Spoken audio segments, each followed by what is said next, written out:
ಓಂಕಾರ ಗದ್ದೆಯವರೇ ಹಾಗೂ ನವನಾಥ್ ಅವರೇ, ಮಾಣಿಕರಾವ್ ಪಾಚ ಅವರೇ ಹಾಗೂ ಎಲ್ಲ ನನ್ನ ಆತ್ಮೀಯ ತಾಯಂದಿರು.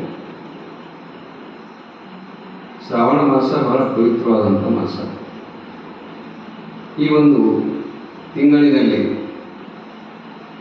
ರೈತರು ತಮ್ಮ ಹೊಲ ಎಲ್ಲ ಗದ್ದೆಗಳನ್ನು ಬಿತ್ತಿ ಒಂದು ಈ ಮಳೆಗಾಲದ ಸಂದರ್ಭದಲ್ಲಿ ಅವರಿಗೆ ಬಿಡುವಿನ ಕಾಲ ಮತ್ತು ಇದು ಪವಿತ್ರ ತಿಂಗಳಾಗಿರೋದ್ರಿಂದ ನಾವೆಲ್ಲ ಗ್ರಾಮೀಣ ಪ್ರದೇಶದಿಂದ ಬಂದಂಥವರಿದ್ದೀವಿ.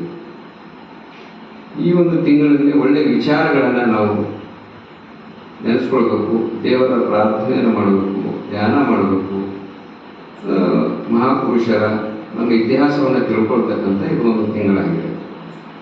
ಈ ಹಿನ್ನೆಲೆಯಲ್ಲಿ ಪ್ರಾರಂಭದಲ್ಲಿ ನಾವು ಹೌಸಿಂಗ್ ಬೋರ್ಡ್ ನವಾಬ್ ಬೀದರ್ನಲ್ಲಿ ನಮ್ಮ ಮಾಣಿಕರಾವ್ ಪಾಂಚಾಳ್ ಅವರು ಪ್ರಪ್ರಥಮ ಬಾರಿಗೆ ಅವರು ಬಸವೇಶ್ವರ ಸಿದ್ದಾರೂಢವರ ಪ್ರವಚನದಿಂದ ಪ್ರಾರಂಭವಾಯಿತು.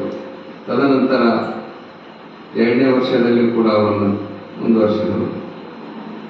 ಈ ವರ್ಷವೂ ಕೂಡ ಅದನ್ನು ಮುಂದುವರ್ಸ್ಕೊಂಡು ಹೋಗಬೇಕು ಅಂತಕ್ಕಂಥ ಉದ್ದೇಶದಿಂದ ಮೊನ್ನೆ ನಾವೆಲ್ಲ ಕಾಲನಿ ಬಡಾವಣೆಯವರೆಲ್ಲರೂ ಸೇರಿದ್ದೀವಿ. ಆ ಸಂದರ್ಭದಲ್ಲಿ ಏನು ಮಾಡೋದು, ಯಾವ ಪ್ರವಚನ ಹೇಳಬೇಕು ಅಂದಾಗ ಶರಣರಾದ ಪ್ರಕಾಶ್ ರೆಡ್ಡಿಯವರು ಕೃಷ್ಣನ ಪ್ರವಚನವನ್ನು ಮಾಡೋಣ ಈ ವರ್ಷ ಅಂತಕ್ಕಂಥ ಅವರ ವಿಳಾಸ ವ್ಯಕ್ತಪಡಿಸಿದರು. ಅದರಂತೆ ಎಲ್ಲ ಸಭೆಯಲ್ಲಿ ಸೇರಿರ್ತಕ್ಕಂಥ ಎಲ್ಲ ಕಮಿಟಿಯವರು ಅದನ್ನು ನಿರ್ಧಾರ ತಂದಿವಿ. ಆ ಮಾತೆಯರಲ್ಲಿ ಕೇಳ್ಕೊತಾ ಇದ್ದೀನಿ, ನಾವೆಲ್ಲರೂ ಭಜನೆಯನ್ನು ಮಾಡಿ ನಮ್ಮ ಮನೆಗೆ ಹೋಗೋದಲ್ಲ, ದಯವಿಟ್ಟು ನಮ್ಮ ಸಮಯವನ್ನು ನಾವು ಪಾಲನೆಯನ್ನು ಮಾಡಿ.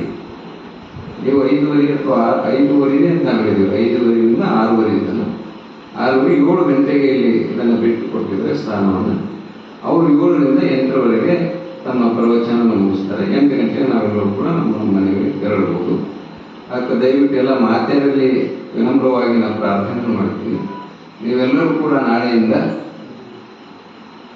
ನಾವು 5:30 ಎಷ್ಟೇ ಜನ ಬರಲ್ಲ, ನೀವು ಸಮಯ ಪಾಲನೆ ಮಾಡೋದು. ನೀವು 5 ಜನ ಬರೀ, ಒಬ್ಬರು ಬರೀ, ಇಬ್ಬರು ಬರೀ, ಶುರು ಮಾಡಿ. ನಾವು ಎಲ್ಲಿವರೆಗೆ ಈ ಸಮಯ ಪಾಲನೆಯನ್ನು ಮಾಡೋದಿಲ್ಲೋ ಅಲ್ಲಿವರೆಗೆ ಹೀಗೆ ನಡ್ಕೊಂಡು ಹೋಗೋದು. ಏನಾಗ್ತಾ ಒಬ್ಬರು ಒಂದು ಅರ್ಧ ತಾಸು ಹೇಳ್ಕೊಂಡು ಮುಂದಿನವರಿಗೆ ಸಮಸ್ಯೆ ಆಗ್ತಾ ಹೋಗುತ್ತೆ.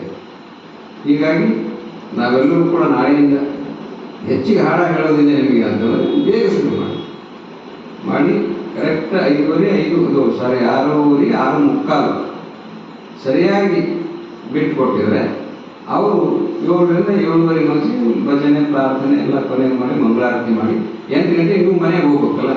ಮನೆಗೆ ಹೋಗಿ ಮತ್ತೆ ಅಡುಗೆ ಮಾಡೋದು, ಊಟ ಮಾಡೋದು ಇವೆಲ್ಲ ಇರುತ್ತೆ. ಒಂದ್ಸಲ ನೀವು ಬಂದು ಬೆಳಗ್ಗೆ 6 ಗಂಟೆಗೆ ಮಧ್ಯಾಹ್ನ ಸಾಯಂಕಾಲ 1 8 9 ಇಲ್ಲೇ ಆಯ್ತಂದ್ರೆ ನಾಳೆ ನಿಮ್ಮ ಮನೆಗೆ ಯಾರು ಕಳಿಸೋದಿಲ್ಲ. ಹೋಗಿ ಭಜನೆ ಮಾಡ್ಕೊತ ಕೂತಿದ್ರೆ ನಮ್ಗೆ ಊಟ ಮಾಡಿ ಯಾರು ಹಾಕೋರು ಅಂತ ಬರುತ್ತೆ. ಸೊ ಅದಕ್ಕಾಗಿ ನಾವೆಲ್ಲರೂ ಸಮಯದ ಪಾಲನೆಯನ್ನು ಮಾಡೋಣ. ಎಲ್ಲಿ ಡಿಸಿಪ್ಲಿನ್ ಶಿಸ್ತಿದೆ ಅಲ್ಲಿ ಯಶಸ್ವಿ ಇದೆ.